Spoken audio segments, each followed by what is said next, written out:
Bonjour à toutes et à tous, c'est Arca. Aujourd'hui, nous nous retrouvons dans la seconde partie du cours sur les espaces séquentiels. Donc aujourd'hui, nous allons nous intéresser à la topologie des séquentiellement ouverts. Rentrons alors dans le vif du sujet. Donc, soit ET un espace topologique avec E non vide. Donc, démontrons que SO rond de ET est une topologie sur E, c'est-à-dire qu'elle appartient à U de E. Donc, l'ensemble vide des E appartiennent à T2. Donc, l'ensemble vide des E appartiennent à SO ronde de ET2. Donc, soit OI pour I appartenant à grand I appartenant à SO rond de T puissance grand I quelconque.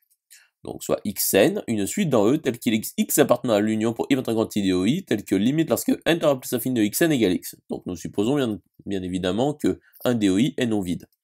Donc, il existe I appartenant à grand I, tel que X appartient à OI. Donc, il existe N0 appartenant à N, tel que pour tout N de N supérieur égal à N0 implique que Xn appartient à OI. Donc il existe N0 appartenant à N tel que pour tout N de N supérieur égal à N0 implique que Xn appartient à l'union pour I appartenant à grand I DOI. Donc sec O ronde de l'union pour I appartenant à grand I DOI est vérifiée.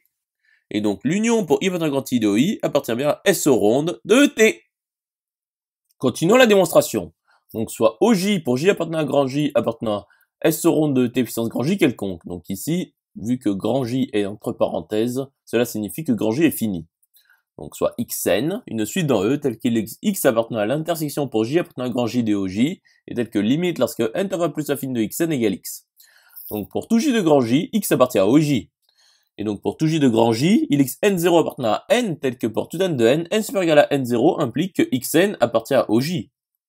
Nous pouvons alors constituer la famille NJ pour J appartenant à grand J appartenant à N puissance grand J, tel que pour tout J de grand J, NJ est égal au minimum pour grand N appartenant à N, tel que pour tout N de N supérieur ou égal à grand N implique que Xn appartient à OJ.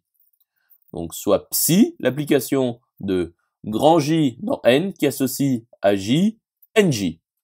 Donc cardinal de psi de grand J est inférieur ou égal au cardinal de grand J qui appartient à une étoile.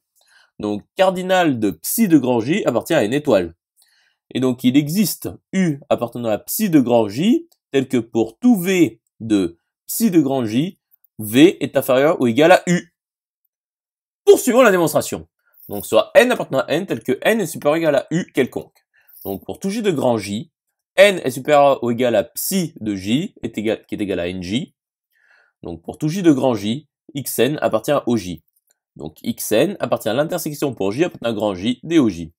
Donc il existe N0 appartenant à N tel que pour tout N de N supérieur égal à N0 implique que Xn appartient à l'intersection pour J appartenant à grand J DOJ. Donc l'intersection pour J appartenant à grand J DOJ appartient bien à SO ronde de T. Par conséquent, SO ronde de T est bien une topologie sur E. Conclusion établie.